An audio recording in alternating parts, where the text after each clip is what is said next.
Hello, and welcome to Leadership PRN. This is the Dalhousie Faculty of Medicine podcast for leaders both new and established. My name is Matthew Stones. I'm a video producer and podcast editor with an interest in leadership and education. Today, I'm very pleased to have a guest, Dr. Lara Hazelton. Hello, Lara. How are you? I'm great. Good to see you, Matthew. It's good to be a guest. I know. It's very strange. It's good to be a host as well. I'm normally at a mixer pushing buttons and dials and knobs, and here I am on the other side of it very much. What's going on, though? Why have we all played musical chairs with our roles? Yeah, well, I think this is a really kind of fun way to wrap up the Leadership PRN podcast that started back in November of 2022. I started doing it when I was one of the faculty development directors for the Faculty of Medicine. I was in that role until the end of 2024, and it just seemed we're coming up on the end of 2025. It seems like it's time to move on and pass the torch to someone else. It makes a lot of sense. You know, it's something you could do forever if you wanted, but sometimes it's good to have endings for things.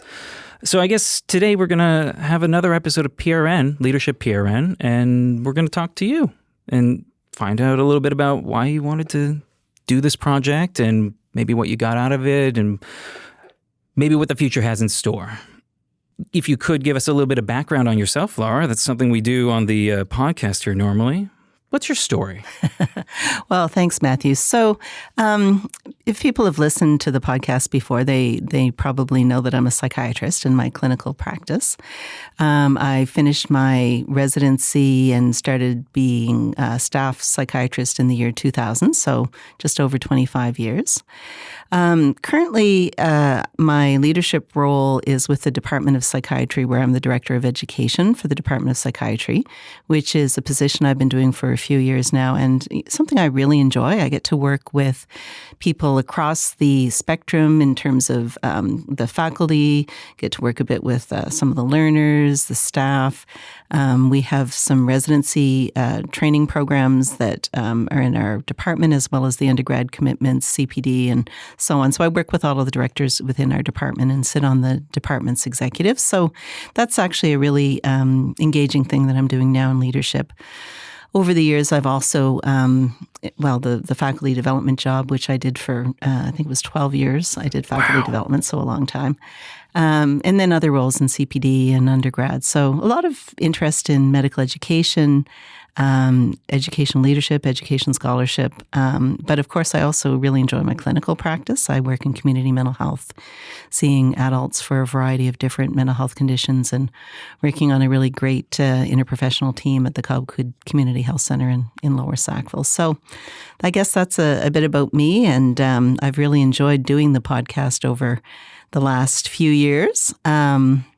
It's been a lot of fun working with you and with Jordan as well. Well, thank you. It's been fun working with you as well. You know, you've brought a drive and a focus to the project because, you know, sometimes people want to have a video or have a thing and they just kind of need it. And you seem to have an interest in both the topic and the execution of it. So, again, where did the podcast kind of fit into your whole career there? Like, what spawned it, with the idea of it, at least? Yeah, so I probably, it's not something that I would necessarily have sort of said, hey, let's do a podcast. But when I was doing faculty development back in 2022, Dr. Stephen Miller was the Associate Dean for CPD, and he was quite keen on the idea of us developing podcasts. Originally, the idea was, as I understood it, that the podcast would kind of supplement the education sessions for the department heads, which occurred on a quarterly basis. So, for example, Laura Niels, who's with HR at Dalhousie, she did a talk to the department heads, like a synchronous talk, but then this video was like an extra resource if people weren't able to attend that talk. Mm-hmm. And I think it's fair to say that a lot of the topics and a lot of the guests over the last few years have been people that I was directed to. David Anderson, our dean, had a number of people that he thought I should speak to. He put me in contact, for example, with Dr. Sharon Bury, who's a senator, Canadian senator, which was a real privilege to be able to speak to her. And then other topics and people were ones that I guess through connections that I knew I would reach out to them. And if I thought there was a topic that was important and relevant for people at Dalhousie and beyond, like the recent session with Dr. Scott Milligan on ableism, I felt that was something really important and that he had a really important story to tell. And he was someone that I knew personally. So I think it was a combination of responding to, let's say, organizational or institutional mandates, but then also trying to choose topics and invite guests that I thought would be of interest to a general listenership. I certainly have to compliment your range of guests that you brought onto the show. 37 different guests, 38 including yourself, and just like very little overlap on either the discussions of like the styles of leadership, the implementation of things from a leadership position, or even just the actual functional day-to-day job that person has. Just like a phenomenal range. And just getting voices into mics and then into speakers and people's ears, it was meeting an institutional need, but I think anyone who listens to that catalog can have a little wisdom imparted on them from one or two or 37 of these episodes. So I think it was a very good endeavor. It's valuable to just have those people speaking and explaining themselves and methodology. Speaking of methodology, have you learned anything about yourself in this whole process of making and planning podcasts? Yeah, it's interesting. I think I've come to realize that there is a lot of overlap between the type of interviewing that I do in a podcast setting and what I do in my clinical work in psychiatry. I think that when you're interviewing people, maybe in every field of medicine, but certainly in psychiatry, you're kind of thinking on two levels. You're thinking about the content of the interview, but you're also thinking about the process of the interview. And you're attending to the anxiety level of the person you're talking to, or to their, what interests them, what they seem engaged with. And I think that it seems to me that a lot of the same skills would be useful for both types of interviewing, which I thought was quite interesting. I really I'm sort of an extrovert, so I like meeting new people and I like talking to people. So I wasn't surprised that I liked that aspect of the podcast. I think it also was interesting to me how many people said yes, because before I did the podcast, I put little feelers out to people and I was like, oh, do you think you would ever want to be on a podcast like Friends and Family? Not that I was going to interview them, but just wondering what the general attitude was people had towards podcasting. And people were like, no, I would never want to do that. But then when I approached people, honestly, the vast majority of the guests were very gracious and said yes very, very quickly. I think it may have helped, honestly, that it's not video, it's just audio. I think I certainly am more comfortable with that, and I think a lot of people are as well. No, that makes a lot of sense. And to go back to a point you were making about the interview process, I've often thought about your job and you having to interview patients and that process, how much it's either very similar or very different, or where there's overlap for the podcast. And it's interesting to hear you explain that. I'm sorry I never asked about that. But I think in my mind, I was always like, yeah, this is just the same. She does this for her day job and then comes and does it here for this project. And it's the same thing. I also wonder a little bit about, doing an interview kind of like how we're doing now. I'm trying to desperately hold on to the superstructure of this show that I have written in front of me that I'm trying to juggle in my mind and asking questions and paying attention. And I feel for you having to have done this 37 times prior. Yeah, I think, again, this is where maybe my psychiatric training, when we do interviews, it's like a 50-minute interview of a patient for a new assessment. And it's very a combination of structured, but also fluid. So there's certain pieces of information I need to get in a 50-minute new assessment with a patient. But at the same time, I try to let the patient go and only ask certain questions if I think it's the right time, and follow up with, and don't be rigid with the questions that I have in mind that I want to cover. Mm-hmm. And I think the same kind of thing, it felt the same doing these interviews. I would always be watching my time, and it's like, okay, we've got, about 15 minutes left. We've got about 20 minutes left. Mm-hmm, mm-hmm. Also, I think if people listen to the podcasts, I think they'll find that I actually do very little talking in the podcasts. Mm-hmm. You do a lot of listening. I do a lot of listening, and I try to do a lot of prompting. Mm-hmm. But it's only if I think some of the participants, some of the interviewees were kind of anxious. So that did mean sometimes I think I had to ask more questions if people were a little nervous. But if there was a person who was happy to talk, I tended to let them talk. Maybe at times I should have been a bit more directive, but I think in general, people wanted to hear the stories of the guests and not me. That was the philosophy that I took. So I tended to try to ask questions that would allow them to share the stories that they had come to share. It would seem that your podcast leadership style is to let them speak for themselves, put them on the pedestal and in the spotlight.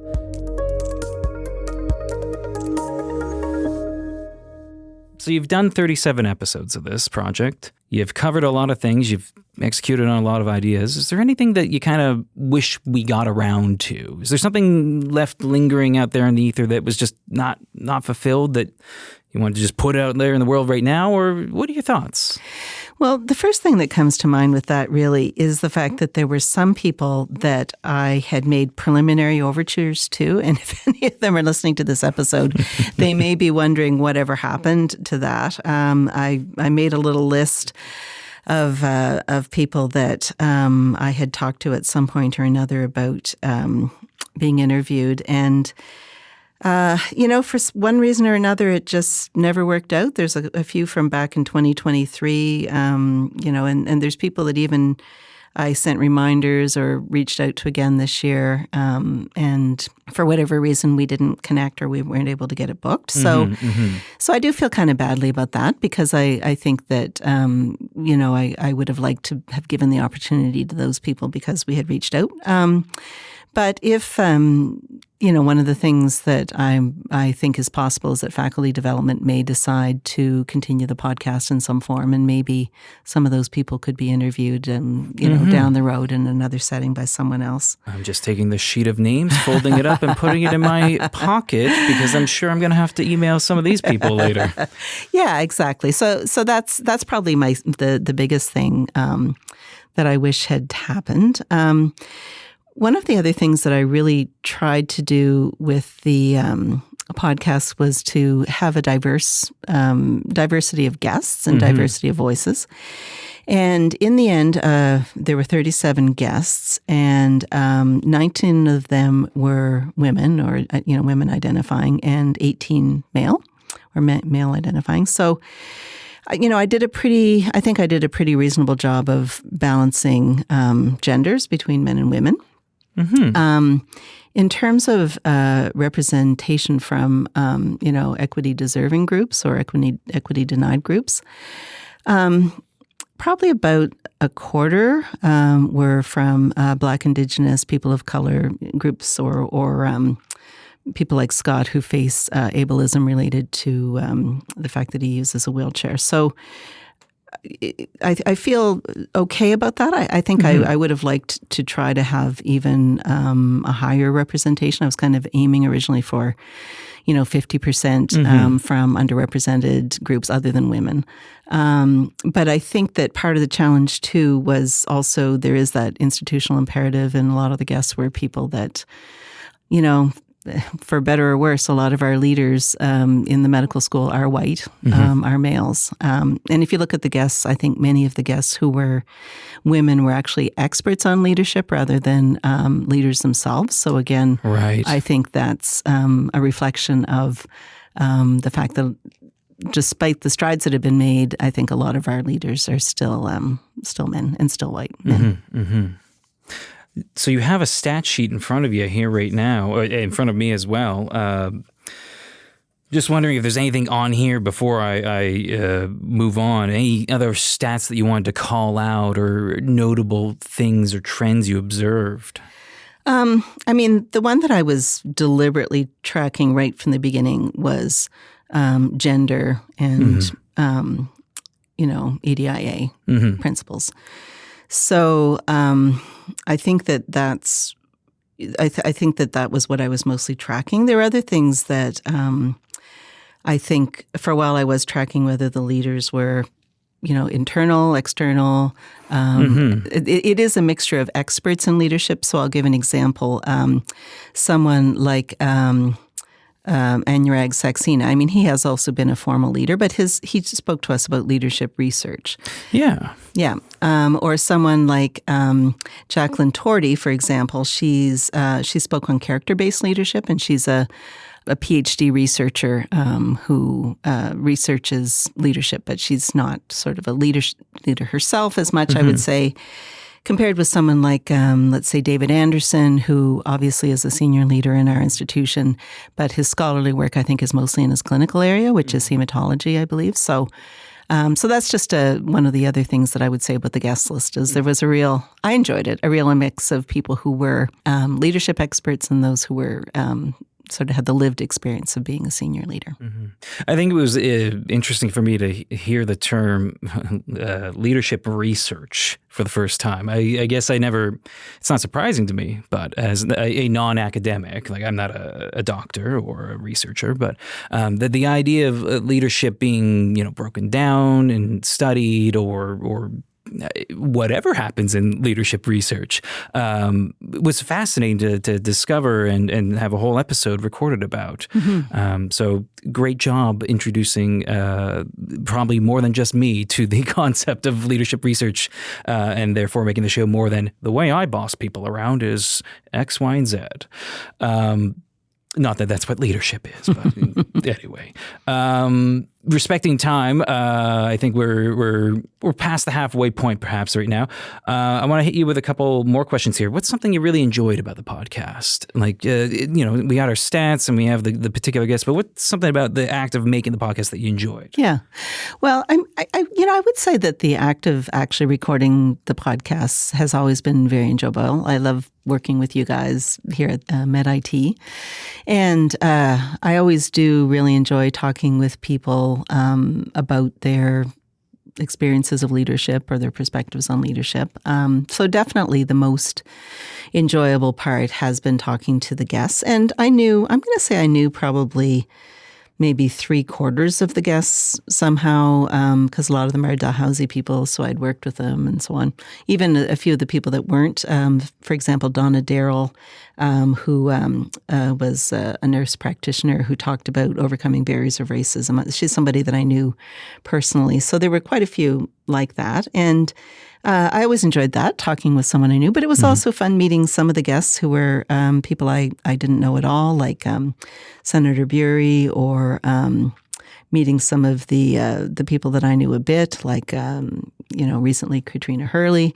There's lots of variety in the guest list, and it was really, I enjoyed meeting the people. That's the part I will miss, is the opportunity to sort of meet people and talk with people that I had never known the details of their leadership experience, and having a chance to go deep on that.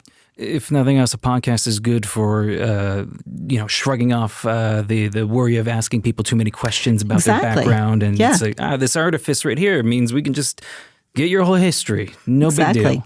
So speaking of which, what's going to happen next for you? You enjoyed that part of the process, the podcast and the interviews and stuff. You going to go start another one? Well, it's something to think about, I guess. If I did, it would be something, I think, psychiatry specific. I have talked a bit with my department head about that. And, that might be something to consider down the road.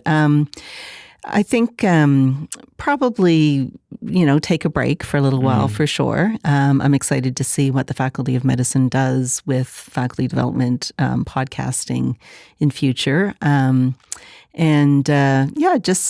have a lot of academic interests related to medical education and clinician educator, that kind of thing. So who knows, maybe down the road, maybe there will be another knock on your door or email to your inbox saying that I would like to do something similar in future. We'll see what happens. I guess the last question about the podcast, and then we can start wrapping up. How do you hope the whole project's been received by audiences that have listened to it already and may listen to it in the future?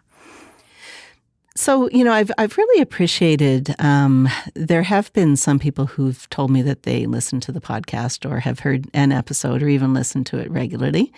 And, actually a shout out here to one of our previous guests, Dr. Andrew Link, who has told me that he listens while he's driving in his car. And I really enjoyed my conversation with him. I thought he, one of those episodes is, that episode is one that if people are looking for one that's very interesting on advocacy, I would highly recommend that one. It's always hard to know how many people listen to these things unless you happen to get feedback. I will say I haven't received any negative feedback. We got a big bag of angry letters we've kept away from you.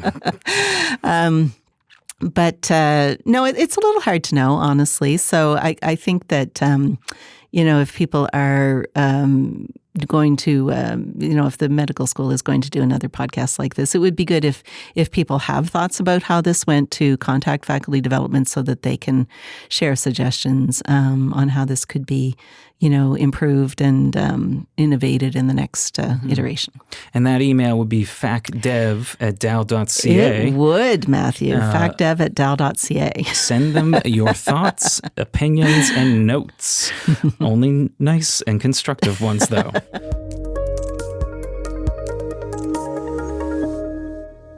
Do you have any advice for listeners who might be interested in either starting their own podcast on leadership or just more realistically, finding their voice in the world of leadership or their style? What advice do you have for listeners who want to grow more? Yeah. So as far as podcasting goes, it's interesting. Matthew, you'd remember that there was a medical student, Kane, who did a project with me, supervised by myself and Dr. Gaynor Watson-Creed, where he made some podcasts to go with the CPD mini medical school, which I think was interesting because then I not only had the experience of doing the podcast myself, but also supervising a student who was doing a podcast. I think one of the things I would say is that the administrative side of it, I was so fortunate to have the technical side, to have Matthew and Jordan and the medical school support for that, because there's no question I could never have done any of that myself. But even the amount of time spent reaching out to people and scheduling and following up, there wasn't really much administrative support, I would say, or any administrative support for that part. And maybe I didn't ask for it enough from the Faculty of Medicine, but that would probably have made it, easier. And probably if people are thinking of starting something like that, they might want to negotiate that up front. Get an intern is what you're suggesting. or even just, there probably would have been things available and I just didn't really, I didn't ask for them probably. And then as far as making your voice known in leadership, it's interesting. I think I've actually had more feedback over the years on things I've written about leadership than the podcast. So I think if people are interested in, lead the scholarship of leadership, right? Like the research aspects, like you said, publishing about research. There's journals like the Canadian Journal of Physician Leadership that, I've had some articles in there. In BMJ Leader, Anurag was one of my collaborators on an article there. I just think that people, if you want to kind of make a name for yourself in the area of leadership as a field, probably publications, but maybe also I just didn't find the magic secret sauce for promoting the podcast in a way that would have kind of reached more people as well. Fair. So my last question for you is, do you have any inspirational thoughts for listeners? I think inspirational thoughts are a great way to finish off a podcast. I think having not just done the podcast, but listening to people in a variety of settings talk about leadership, I think one of the things I've really come to believe is that leadership is not about a position. It is a set of behaviors, which does mean that really we all lead at different times. And we can all improve our leadership in the times that we're leading and improve our followership in the time that we're being followers as well, because equally we're all followers at times too. And I guess the final thing, and this is kind of, proven by the very broad and wonderful and rich list of guests who've been on the show. There's many, many different ways to be an excellent leader. And I think it's about finding a balance of your own style and a way that you can adapt your style to meet the needs of the people that you're leading and the systems that you're in. And all of the leaders that I spoke to were all very excited about the possibilities and the advantages and the opportunities associated with being a leader. So I'd encourage people to pursue those as well. Thank you so much for that. What a great way to end the show and such inspiring words. Thank you so much for all the work that you've put into this project and bringing all these voices to the mics. Is there anything that we haven't covered that you want to have just the last word on before we sign off? Well, definitely I would like to thank everyone who's been involved with this podcast. I'd like to thank Matthew and Jordan. You've both been wonderful to work with. I've really enjoyed it. You've been fun to work with. You've been so professional, efficient, and organized, and so on. I would want to thank Dr. Stephen Miller and Dr. David Anderson for their support of the podcast. Certainly, I would never have done it without Steve's encouragement, so thank you to him for that. And most of all, I would want to thank the guests who came and shared their time and shared their stories very graciously, shared their wisdom. It's been a great experience, so thank you. And thank you. And thank you for sharing this final episode with us. And as you always say, and that's another episode of Leadership PRN. If you have ideas for topics or people that you would like to hear on a podcast produced by the Faculty of Medicine, reach out to factdev@dal.ca. Until next time, take care.